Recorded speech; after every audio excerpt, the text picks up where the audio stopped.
பாக்க பிச்சைக்கார மாதிரி இருக்க ஒருத்தனுக்கு எப்படி கோடீஸ்வரன் தான் ஒரே பொண்ண கல்யாணம் பண்ணி கொடுத்தாரு? நகரத்தில் உள்ள எல்லா கோடீஸ்வரர்களும் அந்த பிச்சைக்காரனின் காலில் விழ காரணம் என்ன? இந்த பிச்சைக்கார நாயை யாரு இங்க சாப்பிட உட்கார வச்சது? இவெல்லாம் மொத ஆளா சாப்பிடலன்னு யார் அழுதா?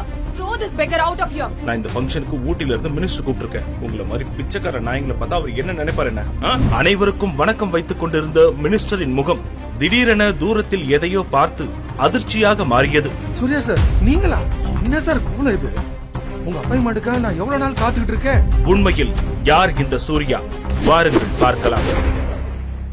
3 ஆண்டுகளுக்கு முன்னர் ஊட்டி பஸ் ஸ்டாண்டிற்கு வந்து இறங்கிய சூர்யாவின் கையில் வெறும் 200 ரூபாய் பணம் மட்டுமே இருந்தது. அதோடு அவன் முகத்தில் பெரும் சோகமும் நிரம்பி இருந்தது. குறைந்த விலைக்கு சாப்பிட ஒரு ரோட்டு கடைக்கு சென்றான். திடீரென அவனது அம்மாவின் ஞாபகம் வர கண்களில் இருந்து கண்ணீர் கசிய தொடங்கியது. சூர்யாவிற்கு எல்லா